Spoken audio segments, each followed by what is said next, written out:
Hello everyone, welcome to this second part of our presentation.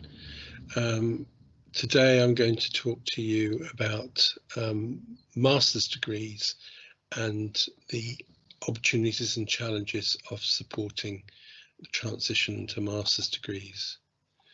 So first of all, let's talk about educational transition in general. We've all experienced educational transitions in our lives.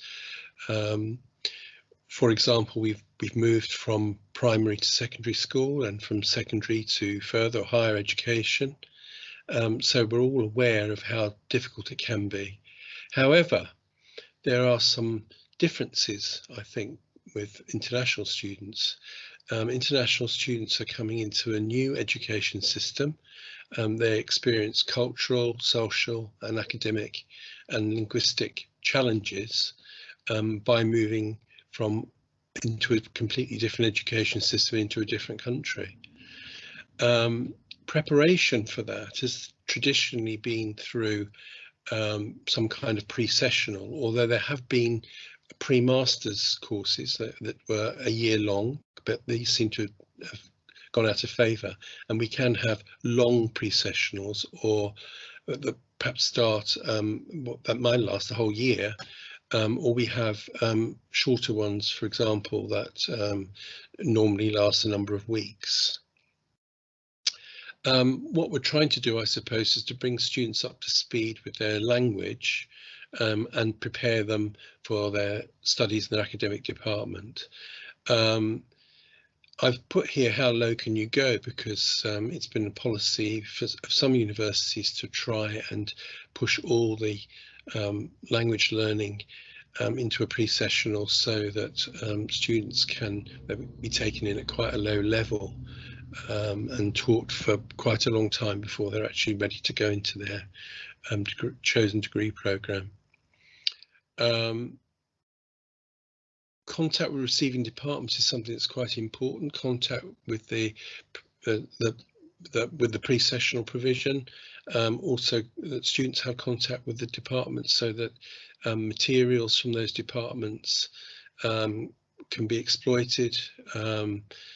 Staff can be liaised with, and we know something about the expectations of the department.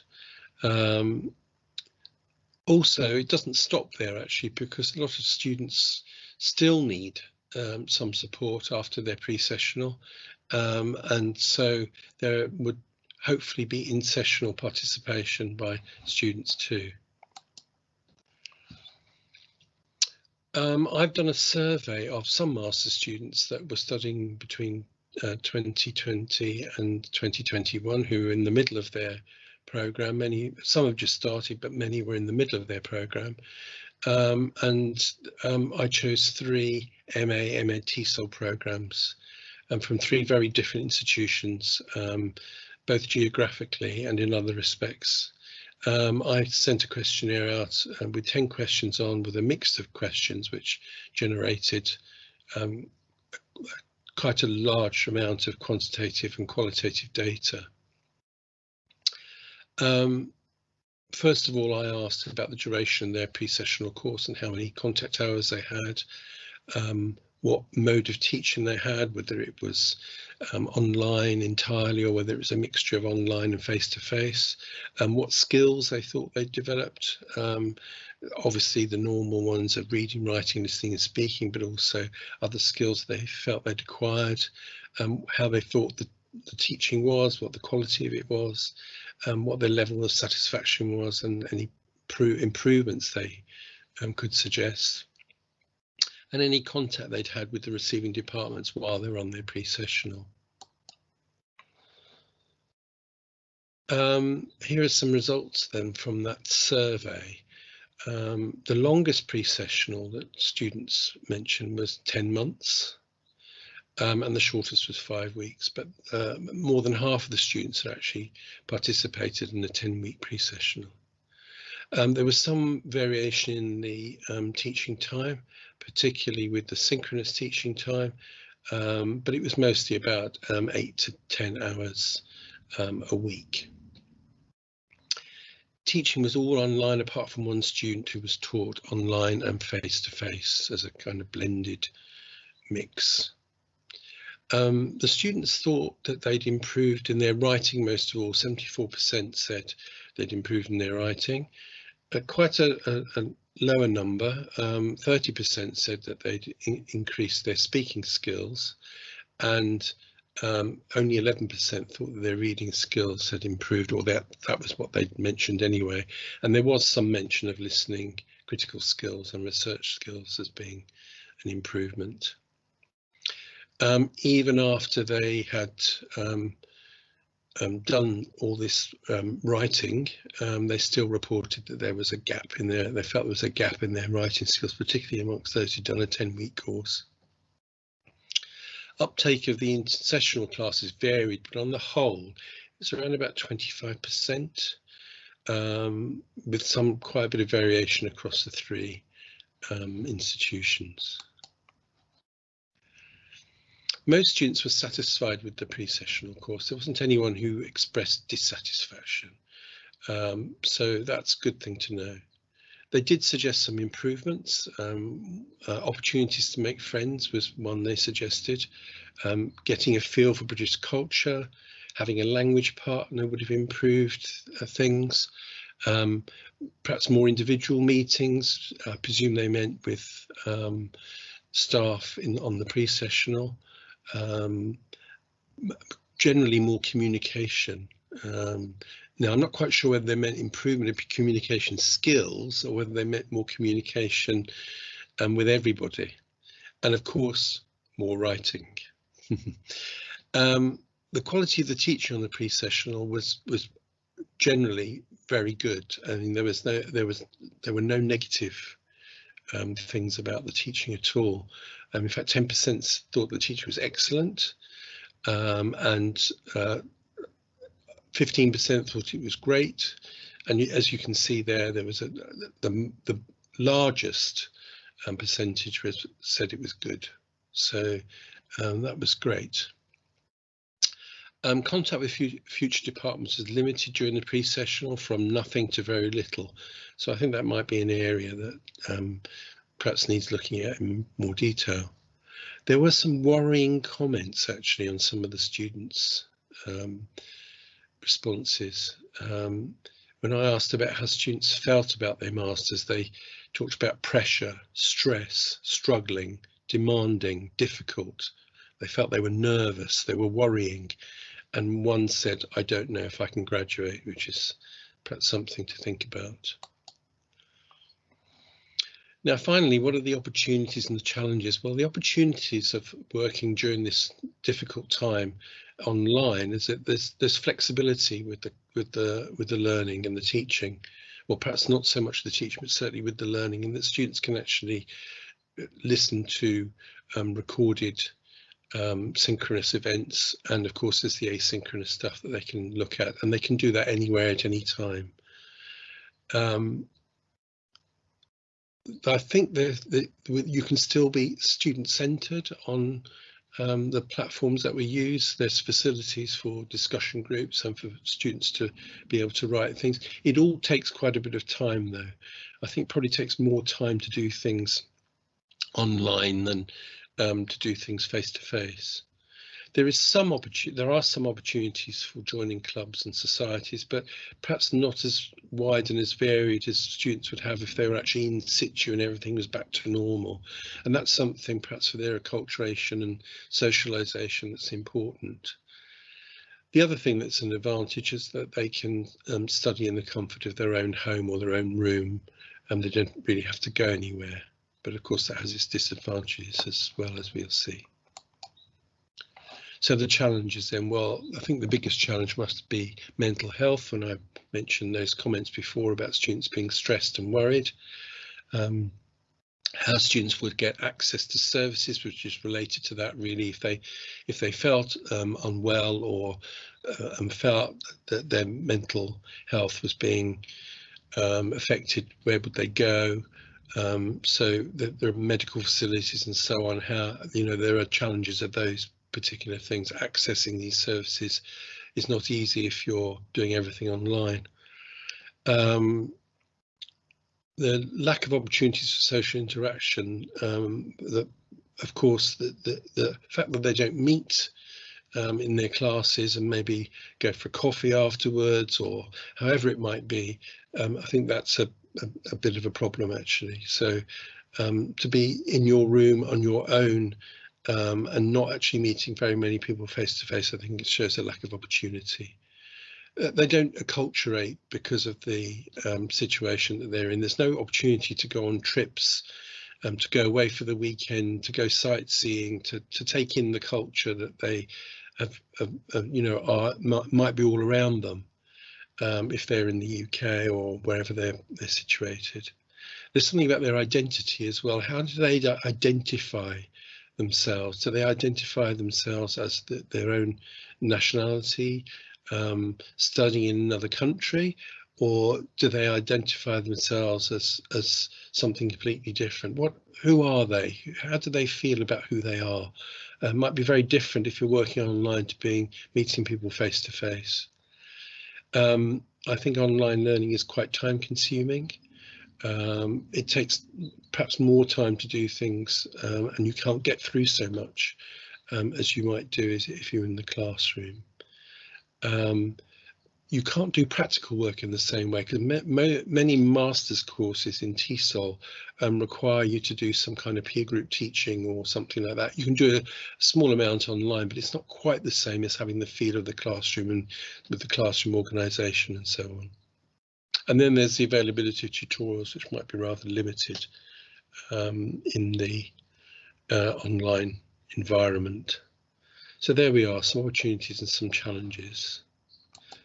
Here are a few references. I did look at more than this, but I thought these were the most useful ones that I'd looked at. There we are. And finally, thank you very much, and we look forward to your comments and questions. Thank you. Bye-bye.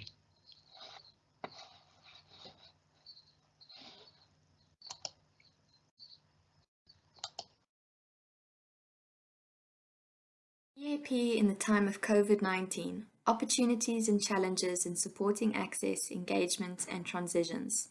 Today I will focus on how we at the University of the Free State in South Africa supported access in the time of COVID-19.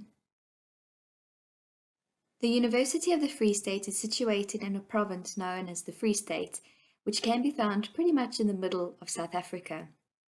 The university, or UFS for short, is 115 years old and comprises 3 campuses.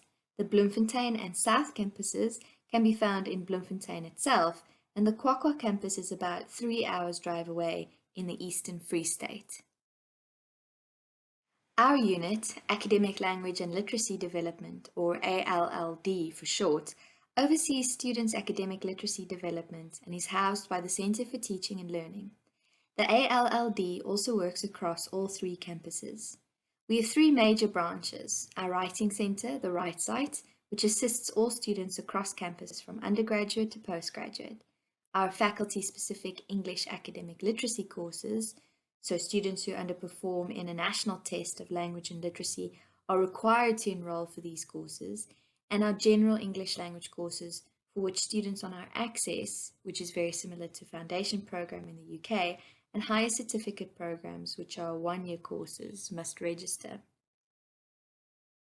The English Academic Literacy, or EAL courses, and the General English Language courses, or GenL courses, are year-long courses which run twice a week for 2 hours. One could imagine these courses as year-long in-sessionals that are compulsory, run alongside students' degree courses, and count for credit. The majority of our students are ESL speakers and are home students. For some of our students, English is their 3rd or even 4th language.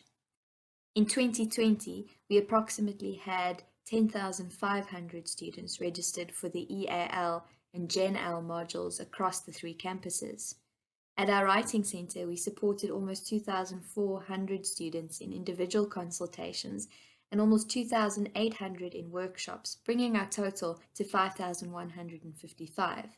In 2019, this number was close to 14,500, which shows that COVID definitely had an impact on our Writing Centre numbers. In March 2020, South Africa, in a very similar way to the UK, went into a full lockdown, which resulted in the big push to online provision across the board. Within a matter of weeks, we had to move all our provision online, get around the issue of textbooks. Many of our students cannot actually afford to buy the textbooks, so did not have it with them when we went into lockdown, and reconceptualize and pilot our entire consultation service. Quite early on into online teaching and consulting, we realized that COVID and the move to online teaching really shone a spotlight on issues of equity and access. The cost of data in South Africa was a major hurdle to many of our students, despite the fact that the university created a VPN, which granted students zero-rated access to certain institutional websites. A lack of devices such as laptops, which was a major concern, and most students had to learn using their smartphones. Inadequate and unconducive study environments made learning even harder, and regular municipal and national power cuts meant that students were often without access to a stable network for hours and even days on end. Furthermore, the level of digital literacy of many of our students meant that while having to learn their academic content, they were also having to learn how to navigate the online space and how to learn online. In the EAL and Gen L courses, other issues included the inability to self-study and self-motivate, the low reading levels of many of our students, which was problematic because in an attempt to save on data, we made our materials very text-based as opposed to audio and visual. And finally, the impact of the lack of face-to-face contact. These observations were not only in our institution, however, and due to the fact that students' engagement with learning materials had changed drastically, the Department of Higher Education and Training requested that the UFS develop and administer the Survey on Students' Access and Use of Learning Materials, or the SALM survey for short. It was administered in August and September 2020. 4,800 UFS students completed it, and it revealed some very interesting and helpful information about our students. I'm going to flick through these quite quickly, as these serve mostly as quantitative evidence of the issues I have already highlighted. As you can see, majority of our students, 90%, accessed the materials using their smartphones. Only 60% had access to laptops. Most of these students borrowed devices from family members, about 56%, or friends, 43%, and around a third, 35% of UFS students made use of internet cafes to access devices. This figure shows that more than half, around 55% of UFS respondents, found that using a smartphone for academic purposes is somewhat to very difficult. In contrast, of those who had access to a laptop, 21% found it difficult. I'm reading straight from the report here. Beyond having access to devices, to effectively engage with educational technology, students need conducive environments to study, adequate data, and the necessary skills to engage with technology.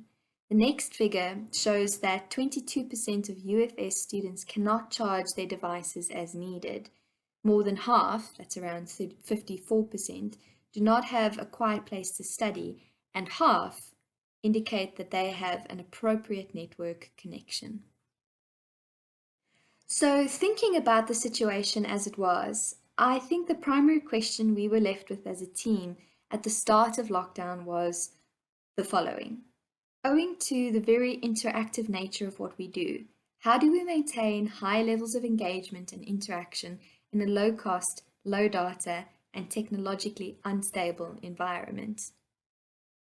We managed to pilot and run quite a few adaptations and interventions, which included open deadlines and a strategic communication plan, but I will only be mentioning 2 of our interventions.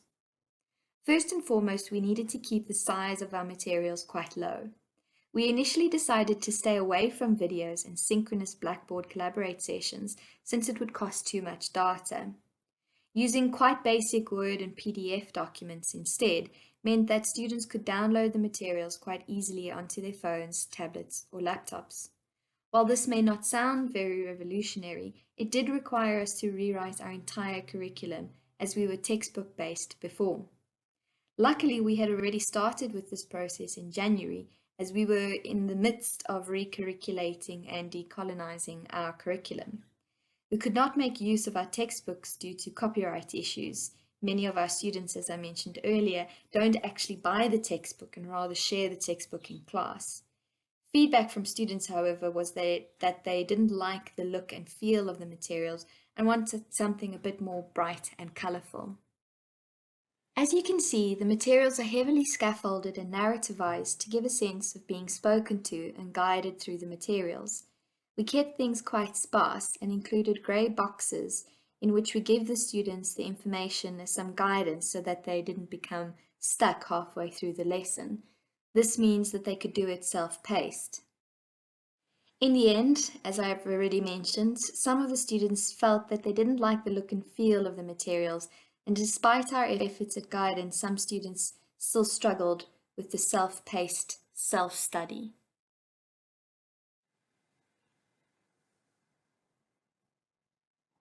Many of our facilitators then took to WhatsApp to conduct their classes in real time, well, as much as possible. This was a platform that many of our students and facilitators are comfortable with. We learned very quickly the way not to do it is just to make yourself available for an hour or two to answer questions. Students do not come ready with questions. Rather, the WhatsApp class needs to be a very structured, paced, and scaffolded activity, as you can see from the following examples. So as you can see from the first image, the facilitator, this is my colleague Christeline Lutz van Arts. She gives the students some prep work about an hour before the class starts, and students must come to the WhatsApp class prepared, having done the activities in the lesson, or at least attempted them. An attendance check is done in the next image by getting the students to say hi, or to wave, or send a little emoji. Christeline also sends short voice notes along with screenshots of the materials to talk the students through the materials, as you can see in the third image. Some of our facilitators also used a clearest or muddiest approach as a way to gauge understanding. So students give a thumbs up for clear, they give a thumbs down for if something is still muddy or they're still unclear about something. Answers to questions were given as screenshots, as you can see in the third image. Christeline highlights the different answers to the questions in different colors, takes a screenshot of that, and then WhatsApp class. Then also a system of voting was done to encourage participation and also as a way to gauge attendance. So Christeline would put up a multiple choice question and students would then vote. She then was able to judge, she used this to judge understanding, and particular students were called upon to make contributions as well. If she got the sense that certain students weren't participating, she would call on specific students to participate. All in all, the students were fairly positive about the interventions. They liked the self-paced nature of the work and appreciated the fact that they were forced to become independent and responsible learners. And this is the feedback we received from students through our questionnaires. The lack of face-to-face interaction really seemed to impact students, as well as the difficulty with being heavily reliant on text-based communication. But some of the questions that still remain, and I pose these to you now to think about for your environment. Owing to the very interactive nature of what we do, how do we maintain high levels of engagement and interaction in a low-cost, low-data environment? How do you ensure access to all students? Did you manage to leave no student behind? How do we manage to maintain high levels of interaction at scale when we're talking tens of thousands of students?